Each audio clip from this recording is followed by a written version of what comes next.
So hi guys, this is Himanshu and welcome back. So hi guys, this is Himanshu. Welcome back to my YouTube channel. और आज ये blog का 5वां दिन है, day 5। आज मैं उठा, शुरुआत करी। कल बहुत हेक्टिक था, कल एडिटिंग भी करी, साथ में ऑफिस का भी काम था। एडिटिंग में मैंने अपने एडिटर के साथ हेल्प करी। पहला ब्लॉग बन गया है जो होपफुली अब मैं आज कल मैं डाल दूंगा। तो हाँ, अब मैं निकला हूँ वर्कआउट करने। आज लेग्स डे है और टांगे टूट जाएंगी यार, टांगे टूट जाएंगी। आज ऑफिस भी जाना है और आज मैं आपको अपने एक कज़न से भी मिलाऊंगा जिनका मैंने बहुत हाइप कर रखा है। तो उससे भी मैं बहुत कंटेंट आपको दिखाऊंगा कि नाइट शिफ्ट के बारे में कैसे लाइफस्टाइल और वो सब मैनेज होती है, जो मैं पिछले ब्लॉग में भी बता रहा था। तो हाँ, मैं वो सब आपसे शेयर करूँगा। भाई मैंने प्री ले लिया अपना। प्री वर्कआउट के बगैर नहीं हो पाता आजकल जिम, क्योंकि मेरे को ये लगता है कि अगर तुम नाइट शिफ्ट कर रहे हो तो उठना आलस में हो जाता है। और उठने के ठुल्ले कहाँ से आ गए, अलग ही भगाते ले जा रहे हैं ठुल्ले। तो ठीक है, 2 मिनट की ना मेरी फट गई भाई, मेरे पीछे तो नहीं आ गए। तो मैं प्री वर्कआउट ले लिया भाई। कल मैं वीडियोस देख रहा था ऐसी नॉर्मल। मैं कंट्रोवर्सी में नहीं घुसना चाहूँगा, रजत दलाल और जिसकी भी कंट्रोवर्सी चल रही है मैं नहीं घुसना चाहूँगा। बट मैं कल उसकी रजत भाई की वीडियो देख रहा था और उसमें एक बंदे ने मतलब कमेंट सेक्शन में बोला कि भाई मैं प्री वर्कआउट के लिए रजत दलाल की वीडियो देखता हूँ। मैं भी शौक हो गया भाई कि हाँ भाई उस बंदे में दम है भाई। मेरे को जो लगता है रजत दलाल अपनी बॉडी बना रहा है, उसकी फिजिक और स्ट्रेंथ बहुत सही है, नाइस, अच्छी चीज है। पर प्री वर्कआउट में वीडियोस देख रहा हूँ, ये थोड़ा वियर्ड आउट हो गया था। बट सही है। अब मैं वर्कआउट सेशन खत्म करूंगा यार, उसके बाद अपने खाना पीना लूंगा। प्रोटीन में मैं आजकल अपना आटम का ले रहा हूँ। आटम का मेरे को बेस्ट लगा। उसमें नॉर्मल है यार, कुछ ऐसा छुपा नहीं रखा। आटम का प्रोटीन मेरे को सबसे सही लगा। कंजप्शन भी अच्छा है उसका, मतलब डाइजेशन भी अच्छा है कि आराम से इजी टू डाइजेस्ट है। मेरे दोस्त ने मेरे को एक रिकमेंड करा था प्रोटीन। और प्री वर्कआउट में मैं यूजुअली डॉक्टर चॉइस का प्री वर्कआउट लेता हूँ। उसमें बीटा अल्कलाइन इतना नहीं है, बट पंप अच्छा है। ये नहीं है कि तुम बॉडी बनाने की तरफ फोकस कर रहे हो। फोकस ये है कि भाई तुम अगर रोज जिम जाओगे ना, तुम्हें खुद अपनी हेल्थ में चेंजेस दिखेंगे, माइंडसेट में चेंजेस दिखेंगे। अगर, क्योंकि मैंने वही कल वाला ज्ञान देता हूँ, जिम करोगे तो कंसिस्टेंट कंसिस्टेंट रहोगे तो तुम्हारे लिए बेनिफिशियल है। तो कंसिस्टेंट रहो, उसमें तुमको ही अपना बेनिफिट दिखेगा। वर्कआउट करते रहो, वर्कआउट छोड़ो मत, बस मेरा यही ज्ञान है। मैं भी जिम पहुंच गया। अब जिम जाएंगे, गाड़ी पार्किंग में लगाएंगे और वर्कआउट स्टार्ट करेंगे और आपको कुछ क्लिप्स दिखाएंगे उसी का ही।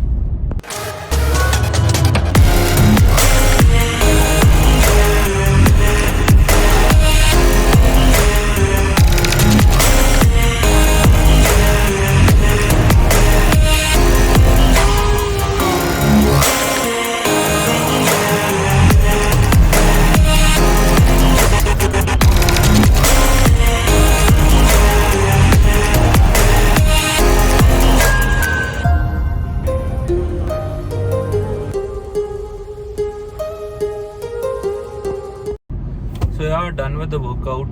लेग्स में मज़ा आ गया पर टांगे टूट गई। अब ऑफिस भी जाना है। हाँ, तो मैं डेली यही है रूटीन मेरा कि मैं उठ के डायरेक्ट जिम जाता हूँ, जैसे मैंने पहले भी बताया था।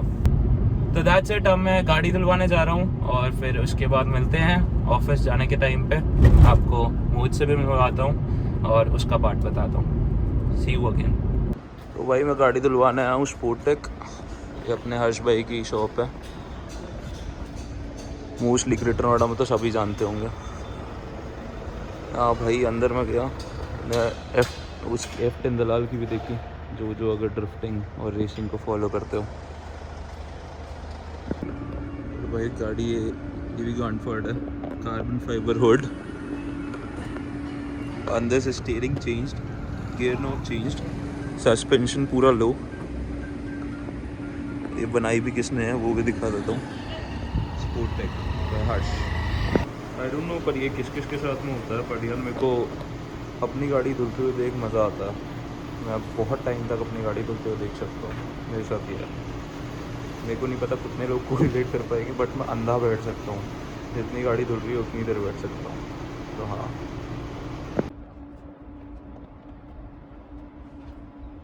तो भाई मैं निकल गया वर्कशॉप से। गाड़ी धुलवा ली है भाई। बंदे ने बहुत गांड फाड़ काम करा। मतलब ये भाई ऐसे गाड़ी धोता है जैसे अपनी गाड़ी धो रहा हो। मेरी गाड़ी ऐसे धोता है भाई, बाकियों का पता नहीं मेरे को, पर मेरी गाड़ी ऐसे धोता है जैसे बाकियों की धो रहा हूँ। और मैं खुद, मेरे को लगता है यार एज अ कार एंथुसियास्ट, मैं बहुत बड़ा कार एंथुसियास्ट हूँ। जिनको पता है, जो मेरे को जानते हैं, उनको ऑलरेडी पता है। तो मेरे को गाड़ियों से बहुत ज़्यादा प्यार है, और भाई गाड़ी धुलते हुए देखने में मज़ा आता है भाई। हर्ष भाई के यहाँ पे आता हूँ मैं मोस्ट ऑफ द टाइम्स गाड़ी धुलवाने के लिए, बढ़िया काम करते हैं भाई। ये लौंडा भी बढ़िया है भाई, इसके साथ मैं भी जुड़ गया लास्ट में, मैंने भी कपड़े वपड़े मारने में हेल्प कर दी। उससे तुम छोटे नहीं बनते अगर तुम, हाँ एक टॉम हार्डी का कोट है, और मेरे दादा भी यूजुअली कहते थे भाई, treat like the worker as like same what you are treating like the CEO of your company. और मेरे दादा भी ये कहते थे, तुम अगर कोई काम कर रहे हो उससे तुम छोटे नहीं हो जाओगे। तो हाँ, इट वाज गुड। सो हाँ गाइस, वी आर बैक। अब हम जा रहे हैं ऑफिस की तरफ, और मेरे साथ है मिस्टर मोहित वली, इसको तो आप सब जानते ही होंगे, हो गए ना। So hi guys, I am back. अब हम जा रहे हैं ऑफिस की तरफ। मेरे साथ में है मेरा बड़ा भाई, जिसके बारे में मैंने इतना कुछ बोला, द ओजी मिस्टर मोहित वली। तो ये रियल लाइफ में द नाइट मैनेजर है, ठीक है। तो ये रिक्रूटमेंट में पिछले 8 साल से है, तो ये सेगमेंट पर्टिकुलरली इसको ही कवर करेगा, अपनी लाइफस्टाइल के बारे में और काम के रिलेटेड। तो भाई ऑडियंस को इन जनरल हमें ये बताना है कि रिक्रूटमेंट में क्या है, क्योंकि मोस्टली लोगों का क्या है, नाइट शिफ्ट को लेके कॉन्सेप्ट है कि भाई बंदा बीपीओ में काम करता होगा, ठीक है। तो तेरा उस पे क्या मानना है, तेरा टेक क्या है? अगर तू अपने काम को एक्सप्लेन करेगा तो कैसे करेगा? मेरा टेक ये है कि बीपीओ रिक्रूटमेंट नहीं कहूँगा, मैं आईटी स्टाफिंग बोलूँगा, जहाँ पे हम यूएस क्लाइंट्स के लिए हायरिंग करते हैं for their technical requirements, positions like Java, .NET, data engineer, big data, stuff like that. तो ये सारे आईटी रिलेटेड ये बिल्कुल ही अलग है बीपीओ से। बीपीओ में मोस्टली जो पोजीशंस होती है वो आपका कस्टमर सर्विस एग्जीक्यूटिव होती है, जहाँ पे हम as a customer service representative बन के कॉल्स लेते हैं, उसका सेम फ्लो होता है ना। जैसे आप कभी आप बैंक में इंडिया में भी कॉल करते हो कस्टमर केयर को, तो कोई बंदा होता है जो आपकी क्वेरी सुनता है और फिर हेल्प आउट करता है, रिजॉल्व करता है वो क्वेरी। करेक्ट। वैसे ही बीपीओ के ही भी प्रोसेसेस होते हैं, which is very different from US IT staffing. US IT staffing में 2 तरीके के रोल्स होते हैं, एक रिक्रूटमेंट, एक सेल्स। तो हम लोग रिक्रूटमेंट में है, उसमें हमारा काम होता है क्लाइंट से जो रिक्वायरमेंट आती है ऑन साइट पोजीशंस के लिए, ऑन साइट मींस यूएस, उसके लिए हम हायरिंग करते हैं। हम हायरिंग भी उन्हीं की करते हैं जो ऑलरेडी ऑन साइट है, जो ऑलरेडी यूएस में है। तो जैसे एचआर प्रोफाइल का एक पार्ट होता है रिक्रूटमेंट डोमेस्टिक में भी, बस ये नाइट शिफ्ट में हम यूएस कंपनीज के लिए रिक्रूटमेंट कर रहे हैं। तो ये फर्क है बीपीओ और। तो तुमने द नाइट मैनेजर तो देखी होगी, भाई के पास सबसे पहला ऑफर आया था, भाई ने बोला कि नहीं मैं अपने काम में बिजी हूँ, मैं नहीं कर पाऊंगा, तो इसकी वजह से दूसरा एक्टर को मिल गया। तो उसके साथ साथ में भाई जैसे अब देखो 8 साल हो गया, 8 साल एक नाइट शिफ्ट, क्योंकि पूरा कंप्लीट अलग है। जैसे लोग डेली मतलब दिन में काम करते हैं, तो यार रात में काम है, तो क्या देखो कभी हेल्थ पे इफेक्ट पड़ा, लाइफस्टाइल पे इस पे इफेक्ट पड़ा कि मतलब कुछ ना कुछ ऐसा इफेक्ट पड़ रहा है जो सीरियस है? ऐसा तो कभी वाइज कोई इफेक्ट नहीं पड़ा नाइट शिफ्ट से, क्योंकि ऑनेस्ट मुझे लगता है अगर आप हेल्दी खा रहे हो, अपना 7-8 घंटे की नींद पूरी कर रहे हो और वर्कआउट कर रहे हो थोड़ा बहुत भी, तो आपकी हेल्थ पे नाइट शिफ्ट से कोई फर्क नहीं पड़ने वाला। तो ये सब बकवास है, क्योंकि 8-8.5 साल में मुझे कोई हेल्थ पे इफेक्ट नहीं पड़ा। यार ये मिसकंसेप्शन बन गया है ना कि भाई लोगों में ये फैल गया कि ऐसा होता है, पर ऐसा होता कुछ नहीं है, समझिए। अब अगर आप यूएस जाओ तो most of the developed countries में लोग राउंड द क्लॉक भी काम करते हैं, तो कोई हेल्थ इशू ऐसा होता नहीं है। मेन चीज है अगर तुम डाइट नींद पूरी कर रहे हो अपना, तो तुम कर लोगे। आप हेल्दी खा रहे हो है ना, और आप टाइम से सो रहे हो, प्रॉपर रेस्ट ले रहे हो, और थोड़ा बहुत फिजिकल एक्टिविटी कर रहे हो, तो आप फिर आपको कोई प्रॉब्लम नहीं होगी नाइट शिफ्ट से। सही है यार। मेरे को लगता है कि कहीं ना कहीं एक डिसएडवांटेज है कि जैसे हमारे दिन के काम हो गए, अगर हमारा वर्किंग डे है तो वो हम दिन के काम में दिक्कत इशू आ सकता है बीच बीच में, अगर हम मैनेज कर ले तो हो जाएगा। दिन के काम भी हमारे हो गए, हम रात को 4 बजे भी सोते हैं, मतलब सुबह 4 बजे भी सोते हैं, हम 12 बजे तक भी उठ जाए, तो हमारे पास पूरा दिन है शाम तक का, करेक्ट है ना। इतने टाइम में हमारी 6-7 घंटे 8 घंटे की नींद पूरी हो जाती है, हाँ। और हम वो बाकी काम भी कर सकते हैं उनके। तो एक तरीके से मल्टी मैनेजमेंट है, तुम कैसे मैनेज कर रहे हो? हाँ, वो तो आपके ऊपर है। अब डे शिफ्ट वालों के पास भी टाइम नहीं होता, वो सुबह जाते हैं, शाम को आते हैं, खा के सो जाते हैं, उनको भी तो टाइम नहीं मिलता, वो भी तो वर्किंग आवर्स में नेक्स्ट डे कई दिन का काम नहीं कर सकते। सही बात है, सही बात है। But at the same time अगर मैं इस चीज को लाऊं, जैसे टेक है कि बोलते हैं नाइट में पैसा ज्यादा है आज कंपेयर टू डे, तो मतलब उस पे तेरे क्या थॉट्स है? वो डेफिनेटली है, क्योंकि नाइट में लाइक ए सेड कि हम यूएस क्लाइंट्स के लिए काम कर रहे हैं, तो हमारा जो रेवेन्यू आता है, जो बिलिंग होती है वो डॉलर्स में होती है, और डॉलर्स को अगर आप फिर आईएनआर में कन्वर्ट करोगे तो वो ऑब्वियसली ज्यादा होगा। अब अगर किसी कंपनी का रेवेन्यू सिर्फ रुपीस में है, और वो अपने एम्प्लॉइज को भी रुपीस में ही पे कर रही है, तो ऑब्वियसली ज्यादा नहीं कर पाएगी, है ना। डॉलर्स में उनको ज्यादा फायदा है तो वो ज्यादा पे कर पाएगी। करेक्ट। प्लस अगर नाइट शिफ्ट में कंपनी ज्यादा पे ना करे तो फिर कोई प्रेफर भी नहीं करेगा ना नाइट शिफ्ट में घुसने का भी। सही बात। और मेरे को लगता है एक तरीके से पर्क्स भी है। लेट्स सपोज जैसे हमारे हॉलीडेज हो गए, जो यूएस हॉलीडेज है वो हमें भी मिलते हैं। इंडियन हॉलीडेज पे हमारा मानना है कि अगर हम काम करना चाहे, वरना वो पर्टिकुलर डे का अगर हम काम करें तो डबल पे मिलता है। तो एक चीज से वो पर्क है।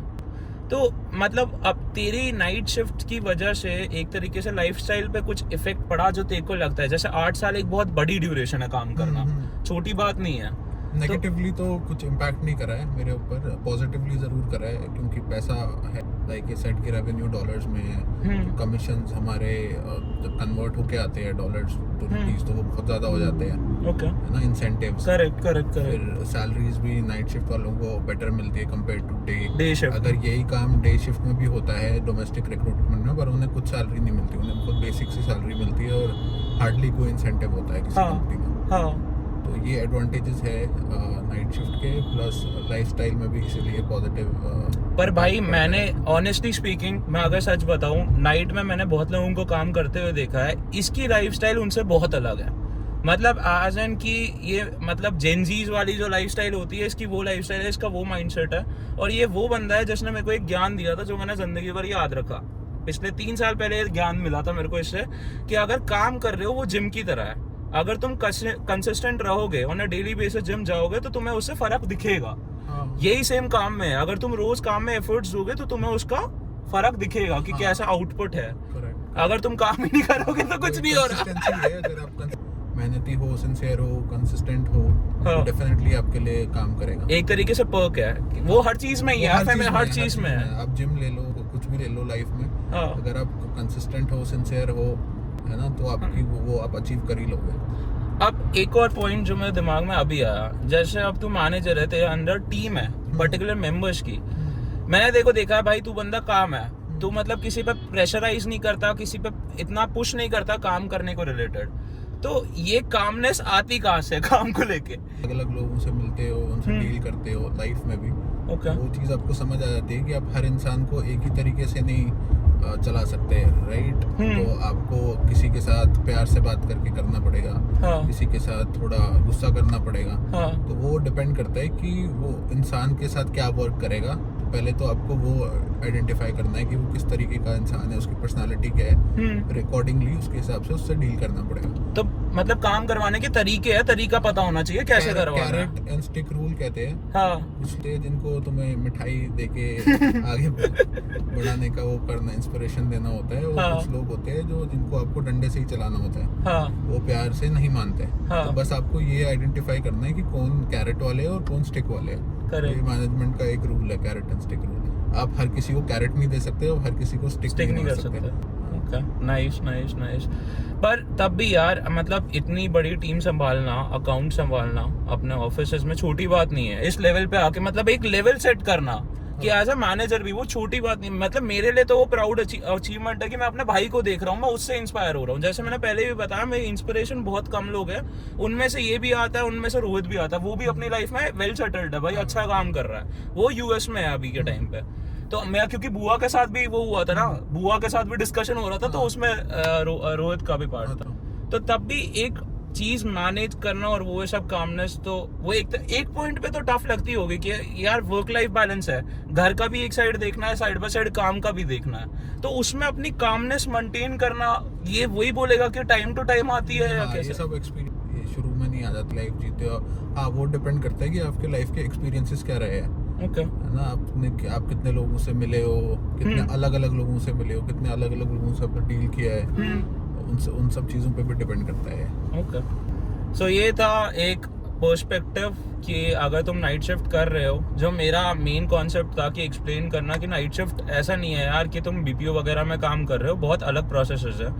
तो पैसा तुम कहीं से भी कमाओ, पैसा आना चाहिए, बट ये नहीं है कि नाइट शिफ्ट को तुम बीपीओ से कोरिलेट करो। पूरा ही हमारा जो स्टाफिंग का है वो पूरा टोटली डिफरेंट है, मेरा मानना ये है। बाकी अब हम चलते हैं ऑफिस, और कल हाँ जैसे मैं बता रहा हूँ, कल पहला व्लॉग डलेगा 9 बजे, तो प्लीज़ चेक करना उसे, बताना अपने थॉट्स। तब तक के लिए बाय बाय। ठीक नहीं है तो इनसे सीखो, लैपटॉप ऐसे है, बंदा ऐसे बैठा हुआ है, फन है भाई जिंदगी, सेलिंग हो तो ऐसी हो। एक बंदा यहाँ है स्नैपा बना रहा है,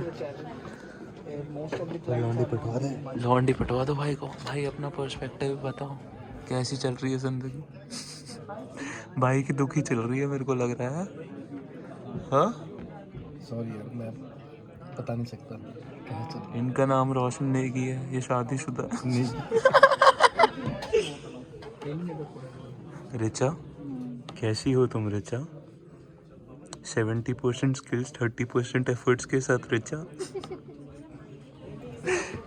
पर भाई सब मेन बात छोड़ो, लेवल तो भाई का। सेलिंग करो तो ऐसे करो, वरना करो ही मत। अगर सबमिशन नहीं हुआ, हाँ। रिचा अपना देह त्याग दे रही। रिचा तुम देह ताग रहे हो अपना, ये क्या हो रहा है? 5 बजे आज रिचा अग्नि में कूदने वाली है। अग्नि होलिका जैसे। क्लैरिफाई। सो हाँ guys, I am back, I am done for the day. Office का काम हो गया, अब घर की तरफ जा रहे हैं। So that was it for vlog 5, day 5। अभी भी भरोसा अपने आप पे मैं कर सकता हूँ, लेट्स सी कितना आगे तक कर सकते हैं, बट करना है यार, कोई और ऑप्शन है नहीं। It's the life that I choose. So हाँ, कंसिस्टेंट रहेंगे। और अगर अच्छा लगा कंटेंट, आप लोगों को अच्छा लग रहा है, लाइक करो, शेयर करो, सब्सक्राइब करो, दोस्तों के बीच में शेयर करो। मेरे को इंस्टाग्राम पे फॉलो करो, मेरा हैंडल है @the guy next door। सो हाँ, इंस्टाग्राम पे फॉलो करो for more updates. I'll see you till next time.